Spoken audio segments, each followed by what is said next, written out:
இதுக்கு நடுவில் அந்த என் கூட கிளாஸ்மேட்டோட தம்பி வந்து, சார் நீங்கள் எங்கள் அக்காவோட கிளாஸ்மேட்டானா? நீ எந்த அக்கா? இந்த வா, உங்களை தான் தேடுறேன். நேராக வீட்டுக்கு போயிட்டேன். போனால் இன்னைக்கு எந்த அளவுக்கு இன்றைய தலைமுறை மாறி இருக்கு, அந்த தலைமுறை பெண்கள் எப்படி இருக்காங்கன்னு நான் போய் நின்னா டிக்கு டிக்கு டிக்கு டிக்குன்னு என்னை பார்த்து ஆட்டம். என் கூட படிச்சதை ஒன்றும் க்ரஷ் லவ் அதை ஒரு கழுதையும் கிடையாது. போய் போட்டு கொடுத்துருவாள் ஆஃபீஸர் வாத்தியார்கிட்ட, வீட்டுக்கு போயிடும். அதனால் அந்த சோழிலாம் கிடையாது. டிக்கு டிக்குன்னு கையெல்லாம் ஆடுது.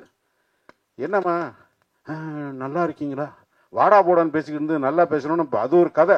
ஏற்கனவே இந்த படத்தை பேசும்போது ஸ்னேகா அவங்க கேரக்டர்கிட்ட வந்து இவர் வந்து 4வது படிக்கும்போது இவ்வளோ லவ் பண்ணேன் எவ்வளோ சொல்லும்போது, ஏன் ஸ்னேகா கேரக்டர் நான் 5வது படிக்கும்போது எனக்கு க்ரஷ்னு ஆரம்பிக்கக்கூடாதுன்னு ஒரு கதை பேசணும். அது என்ன அப்படியே இருக்குது பெண்கள் பாயிண்ட் ஆஃப் வியூவில். அதுக்காக ஏன் ஃப்ளாஷ்பேக்கை சொல்கிறேன்.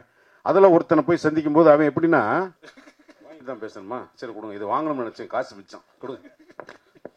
ஊடக நண்பர்கள் அனைவரும் வணக்கம். இந்த படத்தில் பணியாற்றிய என்னுடைய இயக்குனர், இது முதல்ல உன்னைய பற்றி நான் சொல்லிக்கிறேன். இல்லை நான் பேசுகிறேன். இல்லை நான் பேசிக்கிறேன்.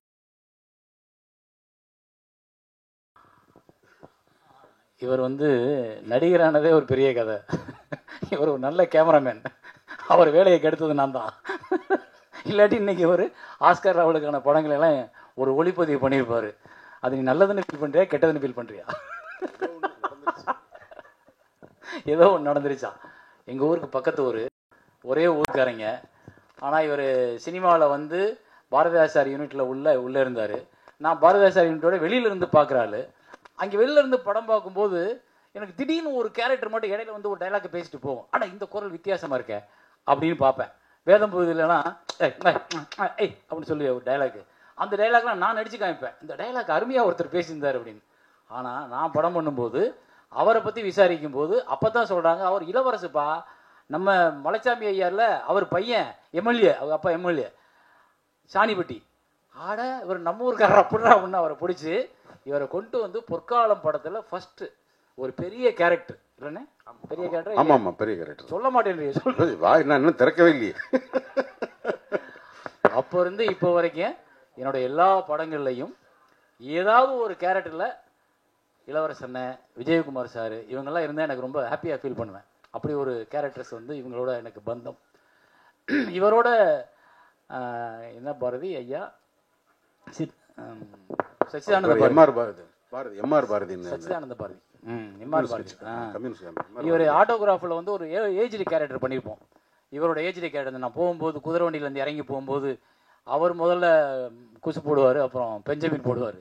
அந்த சீனுக்கு நடித்தது வந்து சித்தானந்த பாரதின்னு ஒருத்தர். அவர் கம்யூனிஸ்டுக்கார், இங்கே தும்பப்பட்டிக்கார். அவர் ஒரு இடத்துல பார்த்தேன், ஆனால் இவர் இளவரசனை மாதிரியே இருக்காருன்னு சொல்லிட்டு அவரோட தோற்றத்தை இவருக்கு கிளாஸ் ரூமில் காப்பி பண்ணி அந்த மீசையெல்லாம் கொஞ்சம் லெங்க்த்து மீசை வச்சு அவரை நடிக்க வச்சுட்டு, அந்த ஏஜ்டி கேரக்டரில் ஒரிஜினலாகவே அவரை கூட நடிக்க வச்சுட்டு அவருக்கு இவரோட குரலை பதிவு பண்ணோம். அந்த ஏஜ்டு அவர் பேசியிருப்பார்.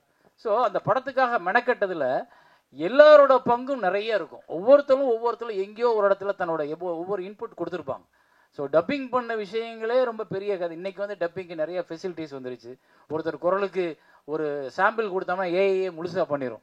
அன்றைக்கி நாங்கள்லாம் கோபிகாவை வந்து விடிய காலில் 4 மணிக்கு கூட்டு போய் டப்பிங் பண்ணியிருக்கேன். அந்த துயரம் தெரியணுன்றதுக்காக 4 மணிக்கு அந்த பொண்ணுக்கு ஃபோன் பண்ணி பல்லு விளக்காத, வாயில் தண்ணி குடிக்காத, அப்படியே கீழே வா, கார் ரெடியாக இருக்குன்னு சொல்லி அந்த பொண்ணை கீழே காரில் ஏற்றிட்டு போய் ட்ரினிட்டி எங்கள் ஸ்டுடியோவில் கொண்டு போய் செந்தில் நல்லா இருக்கியா அப்படின்னு கேட்குறதுக்கு கரகரப்பு வேணும், பிசுறு வேணும் அப்படின்னு.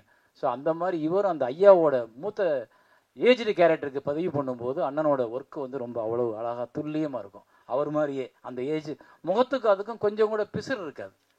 நீங்கள் வணக்கம், எல்லாருக்கும் வணக்கம். பெரிய நீண்ட அறிமுகத்துக்கு பிறகு முரளியண்ணா, பரத்வாஜ் சார், சபேஷ் முரளியண்ணான்னு சொல்லி படம் நாக்கு தான் முதல் முறையாக முரளியண்ணான்னு சொல்லுது. Sorry for it. உங்களோட பாசிட்டிவான ஒரு பிஹேவியர் வந்து சினிமாவில் இப்படிலாம் இருக்கணுன்றதுக்கு நீங்கள் தேவாண்ணன், சபேஷ் அண்ணன், முரளி அண்ணன் எல்லாரும் எங்களுக்கு பெரிய ஒரு இன்ஸ்பிரேஷன். நம்ம அதுக்கான மேடைகள் கிடைக்கல. இன்றைக்கி இந்த ஆட்டோகிராஃப் மேடையில் உங்களை பற்றி பேசுகிறத ஒரு கௌரவமாகவும் உங்களுக்கு கொடுக்குற மரியாதையாகவும் நினைக்கிறேண்ணே. ரொம்ப நன்றிண்ணே. பரத்வாஜ் சார், விஜய் மில்டன் கேமராமேன், மணிராஜ், தம்பி அமீர், திருமதி ஸ்னேகா, எல்லாருக்கும் தம்பி ஜெயதீஷா, உமாபதி, பாண்டி ஐயா, பாண்டியராசா ஐயா, ராமகிருஷ்ணன் ஐயா, எல்லாருக்கும் என்னுடைய வணக்கம். ஜெகன் ஐயா அப்புறம் கடைசியாக சொல்லிக்கிறேன். அவர் வந்து அவர் பல படங்களில் ஃப்ளாஷ்பேக்கில் வருவார். 21 வருஷம் அப்படிங்கிறது ரொம்ப கம்மியாக தெரியுது. இயக்குனர் நடிகர் அண்ணன் மனோபாலா வந்து எப்போவாவது ஃபோனில் பேசிக்கிட்டு இருக்கும்போது சினிமா பற்றி பேசணும்னா, அவனாடா அவன் மவுண்ட் ரோடு மண் ரோடாக இருக்கும்போதே சினிமாவுக்கு வந்தவன்டா, எப்போ ஃப்ளாஷ்பேக் பேசினாலும் 30 வருஷத்துக்கு முன்னாடியே பேசுவான்டா, அவன்கிட்ட எல்லாம் பழக்கம் வச்சுக்கிறாருன்னு. இப்போ காலம் நம்மளை கொண்டாது எங்கே விட்டுச்சுன்னா, ஆரம்பித்தா ஒரு 15 வருஷத்துக்கு பின்னாடி தான் பேச வேண்டியிருக்கு. அப்புறம் சொல்லுவார், ஏன்டா நம்ம ரொம்ப நாள் உயிரோடு இருக்கமோ அப்படின்னு. அதெல்லாம் இப்போ எனக்கு இந்த படத்தை 21 வருஷம்னு ஞாபகம் வந்தது. இந்த படம் வந்து சின்னாலப்பட்டியில் தேவாங்கரை ஸ்கூலில் தான் ஷூட்டிங் எனக்கு ஞாபகத்துறது. சாம்பசிவம்னு மேனேஜரு, நமஸ்காரம் சரவணன் 2 பேர் வந்து இத்தனை தேதி கிளம்பி வந்துருங்க. நாங்கள் இன்னைக்கு நைட்டு ட்ரெயின். காலையில் வந்து எனக்கு ராஜகமல் ப்ரொடக்ஷன்ஸ்லேருந்து சிவாஜின்னு சொல்லி சந்தான பாரு சார் பிரதர், டேய் நாளைக்கு ஒரு நாளைக்கு நீ அவைலபிளாக இருக்கியாடா, ராஜகமல் ப்ரொடக்ஷனில் சண்டியர் படம் எடுக்கிறாங்கடா. விருமாண்டியோட ஒரிஜினல் பேர் சண்டியர், அதில் ஒரு போலீஸ்காரன் கேரக்டரா பெய்காமன்னு, ஒரு நாள் வந்துரு, நான் கமல்கிட்ட பேசிட்டேன், கமலோட ஓகேன்ட்டாரு, நீ வந்துருனாரு. சரின்னு ஃபோனை வச்சுட்டு டக்குன்னு மனசுக்குள்ள ஒரு பெரிய அச்சுறுத்தல் வந்துச்சு. நீ போய் கமலஹாசன் படத்தில் கமலஹாசன் டைரக்ஷன் நடிக்கிறாளா, பேசாமல் வண்டி ஏறா ஏதாவது போய் சொல்லிட்டு. ஒன்றுமே கேட்கல, கொஞ்சம் கூட சபலம் இல்லாமல் சிவாஜிக்கு ஃபோன் பண்ணி, இல்லை சேரன் ஒத்துக்கிற மாட்டேன், மற்ற பேசவும் இல்லை, நமஸ்காரம் சரவண்ட கேட்கவும் இல்லை, சாம்பசிட்ட சொல்லவும் இல்லை, கன்ஃபார்ம் நம்மளாம் நடிக்க முடியாதுன்னு தெரிஞ்சு சத்தமெல்லாம் போயிட்டேன். முதல் நாள் போன அன்னைக்கு நான் வாத்தியார் வந்து கிளாஸில் அந்த பிள்ளையை அடிச்சுட்டு, அது அதுக்கப்புறம் போய் அந்த பொண்ணுப்படியை வந்து மலையில் நனையணும், தண்ணி நீட்டணும், அதை எடுக்கணும். அங்கே வந்து சைக்கிளில் வந்து எங்கள் ஊரில் எல்லாம் நான் சேரன்னு நான் மேலூர் வடக்கு மேலூர் தெற்கு சைக்கிளில் இந்த உரப்படி சாக்கு இருக்கும், அதில் தான் பைக்கெடு செஞ்சு எல்லாரும் ஸ்கூலுக்கு வர்றது வழக்கம். தூக்கு சட்டின்னு தான் சொல்லுவோம், தூக்குவாளின்னு சொல்ல தெரியாது. டிஃபன் கேரியர்லாம் சென்னைக்கு வந்து நாங்கள் சினிமாவில் சேர்ந்ததுக்கப்புறம் கற்றுக்கிட்ட வார்த்தை. தூக்குவாளி, தூக்கு போனி, தூக்கு சட்டி எல்லாத்தையும் வரிசையாக நுப்பாட்டி எடுத்துக்கிட்டு இருக்காப்புல. அந்த கையில் அடிக்கிற மாதிரி மழை தண்ணி எடுத்து. சின்னாலப்பட்டி ஊரில் எப்போவுமே தண்ணி பஞ்சம் தலைவரிச்சாடுற ஊர். சாம்பசியம் யாரையோ பிச்சு எடுத்து ஒரு லாரி டேங்கர் கொண்டாந்து ஒரு டிராக்டரில் கொண்டாந்து கொடுத்தா ஒரு ஒன் மோர்னா ஒரு லாரி டேங்கரை தீர்ந்து போச்சு. என்னடா இது எடுத்துக்கிட்டே இருக்க, அப்படியே திருப்பி இன்னொரு டேங்க் வருது. அப்போ உட்காந்து சைக்கிள் நிற்கும் போது எனக்கு வந்து கம்ப்ளீட்டாக எங்கள் ஊரில் நாங்கள் படித்த அந்த ஸ்கூலில் படித்ததெல்லாம் ஞாபகத்துக்கு வந்துட்டு இருக்கு. அன்னைக்கு வந்து நாங்கள் எங்கள் ஸ்கூலில் படிக்கிறப்போ ஒரு 7 பொம்பளை பிள்ளைகளும் ஒரு 13 பசங்க. இப்போ என் மக கல்யாணத்துக்காக பத்திரிக்கை கொடுக்குறதுக்காக அவங்க எல்லாத்தையும் தேடி பிடிச்சி ஒரு ஆட்டோகிராஃப் ஃபீல்டில் போகிறேன் நான். ஞாபகம் வருதேன்னு பூரா போனால் 7 பேரில் 6 பேர் இருக்காங்க, ஒரு ஆள் எங்கே இருக்குன்னு கண்டுபிடிக்க முடியல. அது என் நண்பர் ஒருத்தர் சொல்லி, இந்த மாதிரிடா பத்திரிக்கை கொடுக்கணும், அந்த பொண்ணுங்கள்லாம் எங்கே இருக்கு அப்படியா நண்பா, சரிங்க ஐயா நான் எப்படி கண்டுபிடிச்சிடுறேன் ஐயா அப்படின்ட்டு எல்லார் நம்பரையும் வாங்கிட்டு எனக்கு கொடுக்காம அவங்க எல்லாம் வெளியில் போயிட்டாங்கன்னு என்னை தவிர்க்கிறான். இப்போ என்னடா இது, இதுக்கு நடுவில் அந்த என் கூட கிளாஸ்மேட்டோட தம்பி வந்து, சார் நீங்கள் எங்கள் அக்காவோட கிளாஸ்மேட்டானா, நீ எந்த அக்கா, இந்த வா உங்களை தான் தேடுறேன், நேராக வீட்டுக்கு போயிட்டேன். போனால் இன்னைக்கு எந்த அளவுக்கு இன்றைய தலைமுறை மாறி இருக்கு, அந்த தலைமுறை பெண்கள் எப்படி இருக்காங்க, நான் போய் நின்னா டிக்குன்னு என்னை பார்த்து ஆட்டம். என் கூட படிச்சத ஒன்றும் க்ரஷ் லவ் அதை ஒரு கழுதையும் கிடையாது. போய் போட்டு கொடுத்துருவாள் ஆஃபீஸர் வாத்தியார்கிட்ட, வீட்டுக்கு போயிடும். அதனால அந்த சோழிலாம் கிடையாது. டிக்குன்னு கையெல்லாம் ஆடுது. என்னம்மா நல்லா இருக்கீங்களா, வாடா போடான்னு பேசிக்கிட்டு இருந்து நல்லா பேசணும்னு. அது ஒரு கதை. ஏற்கனவே இந்த படத்தை பேசும்போது ஸ்னேகா அவங்க கேரக்டர்கிட்ட வந்து இவர் வந்து 4வது படிக்கும்போது இவ்வளோ லவ் பண்ணேன் எவ்வளோ சொல்லும்போது, ஏன் ஸ்னேகா கேரக்டர் நான் 5வது படிக்கும்போது எனக்கு க்ரஷ்ன்னு ஆரம்பிக்கக்கூடாதுன்னு ஒரு கதை பேசணும். அது என்ன அப்படியே இருக்குது பெண்கள் பாயிண்ட் ஆஃப் வியூவில். அதுக்காக ஏன் ஃப்ளாஷ்பேக்கை சொல்கிறேன். அதில் ஒருத்தனை போய் சந்திக்கும் போது அவன் எப்படின்னா, யானை எவ்வாறு இனப்பெருக்கம் செய்கிறது வாத்தியார் கேட்குறாரு. நாங்களாம் 6வதுல படிக்கும்போது, யானை மரத்திலேறி முட்டையிட்டு அடைகாத்து குஞ்சு பொரிக்கும். ஐயா யானை எவ்வாறு இனப்பெருக்கம் செய்யும், யானை மரத்திலேறி முட்டையிட்டு அடைகாத்து குஞ்சு பொரிக்கும். இப்போ அவன் பெரிய ஜோசியர். இப்படி இந்த படத்தை உட்காந்து ஷூட்டிங்கில் வேடிக்கை பார்க்கும்போது எனக்கு ஓடுனதும், இப்போ நான் போய் பார்த்துட்டு வந்துட்டு திருப்பி பார்த்தா இந்த படம் ரிலீஸ்னாங்க. இந்த படத்தை எடுத்து ரிலீஸுக்கு ரெடி ஆயிடுச்சு. படம் ஃபர்ஸ்ட் காப்பி ரெடி, வியாபாரம் ஆகலை. சேரன் ஹீரோ, படத்துக்கு ஓப்பன் வருமானு செண்பகமூர்த்தி, ரெட்ஜின் செண்பகமூர்த்தி, மவுண்ட் ரோட்டில் உம்மிடியாஸ் பங்காட்டு பக்கத்தில் கமால்னு ஃபைனான்சியர், அவர் தான் இந்த படத்துக்கு 15 லட்ச ரூபா டெபிசிட்டில் இருக்குது. இந்த படம் ரிலீஸ் ஆகுமா ஆகாதா தெரியல.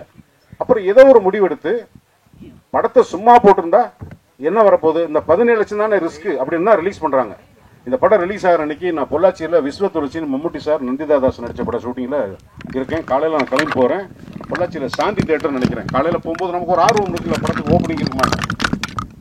ஒரு விஷயத்தை நம்மளுடைய பழைய நினைவுகளை பின்னோக்கி பார்க்கறதுல அதில் இருக்கிற ஒரு சுகத்தை இந்த படத்தில் அனுபவிச்சதுனால தான் அது அத்தனையுமா இருந்தது. இதில் ஒரு டெக்னீஷியனாக எனக்கு வந்து ரொம்ப சேலஞ்சிங்காக படமாக்குனது வந்து கோபிகாவோட எபிசோடு. ஆலப்புழாவில் வந்து குட்டநாடுன்னு தான் அந்த ஏரியா பேர் சொல்லுவாங்க. அது போக்குவரத்தை வந்து தண்ணியில் தான் இருக்கும். ரோடு நீர்வழி போக்குவரத்து, நிலவழி சாலையே கிடையாது. அது போட்டெல்லாம் பிரேக் அடித்தாலும் நிற்காது. ஆனால் அது முன்னாடி வந்து நின்று அந்த பசங்க ஏறி திருப்பி உள்ளே போய் அந்த எபிசோட் படமாக்குறது விஜய் மில்டனை தான் அந்த பொசிஷன் அந்த போர்ஷனோட கேமராமேனை ஒர்க் பண்ணியிருந்தார். எக்ஸ்ட்ராடியாக ஒரு இந்த ஃபுல் டீமும் வந்து என்ன பாடுபட்டுருப்பாங்கன்னு அது படத்தில் வந்து நீங்கள் அந்த குட்டநாடுக்குள்ளார தேட்டரில் இருக்க மாட்டீங்க, போட்டில் உட்காந்துருப்பீங்க, அந்த வாழ்க்கையை நீங்கள் ரசிக்கலாம். இன்றைக்கி இருக்கிற இந்த ஜென்சி தலைமுறை இதை எப்படி பார்க்குதுங்கிறத தெரிஞ்சுக்கிறதுக்கு நானும் ஆர்வமாக இருக்கேன். ஏன்னா இப்போ 2000 பிறந்தவருக்கு 25 வயசு. இந்த 25 வயசில் அவருக்கு இந்த மாதிரியான ஒரு இன்டீட்டெயில்டு ஃப்ளாஷ்பேக் எமோஷன் இருக்குமா அப்படிங்கிறத தெரிஞ்சுக்கிறதுக்கு இந்த படம் ஒரு உதாரணமாக அமையும் நினைக்கிறேன். இந்த படத்தில் வேறு யாராவது பேர் சொல்லாமல் எங்க கூட வேலை செஞ்சவங்க, பெஞ்சமின் ரொம்ப நன்றி, வாழ்த்துக்கள் பெஞ்சமின். எங்கே பிளாக் பாண்டி ஆளை காணோம் தம்பி, எல்லாத்துக்கும் நன்றி. நிறைய பேர் உயிரோடு இல்லை, நம்ம உயிரோடு இருக்கிறதே பெரிய சாதனையாக தெரியுது. பல பேர் பாதி பேர் வண்டி ஏறி டிக்கெட் வாங்கிட்டு கிளம்பிட்டாங்க. ஸோ எல்லாருக்கும் என்னுடைய மனமார்ந்த நன்றி, ரொம்ப நன்றி தம்பி, தேங்க்யூ. நிகழ்முருகன் சார் ரொம்ப நன்றி சார். தேர்னோட உதவியாளர்களில் வந்து எல்லாருமே டைரக்டர் ஆகிட்டாங்க, எல்லாருமே வந்து அவங்களும் தனித்துவம் இருக்குது. தம்பி ஜெகனை வந்து இந்த கசங்கின துணி இருக்குன்னு தெரியுங்களா, துணை துவைச்சதுக்கப்புறம் கசங்குற துணி, அந்த மாதிரி தன்னை வருத்தி என்றைக்குமே உழைக்கிறதுல மாடாக உழைக்கிறதுன்னு சொல்லுவாங்கல்ல, அது ஜெகனுக்கு இணை வந்து ஜெகன் தான். நான் வேலை செய்யும்போது ஒவ்வொரு நிமிஷமும் ஜெகன் மேலே எனக்கு ஒரு பக்தியே இருக்கும் அந்த பையனுடைய உழைப்பில். அப்படின்னா இவங்கெல்லாம் உழைக்கலையான்னு கேட்காதீங்க, பண்ணுவாங்க. ஆனால் ஜெகனை வந்து எப்போவுமே வந்து என்றைக்கும் இந்த உழைப்புக்கு ஒரு முன்னுதாரணம். என்னுடைய வாழ்க்கையில் நான் சந்தித்த பல பேரில் மிக முக்கியமானவன் ஜெகன். உன்னுடைய வேர்வைக்கு இந்த வெள்ளித்திரை மிகப்பெரிய பரிசை வழங்க வேண்டும் என்று கேட்டு உனக்கு என்னுடைய மனமார்ந்த வாழ்த்துக்களை தெரிவிச்சுடா தம்பி, நல்லா இருக்கு.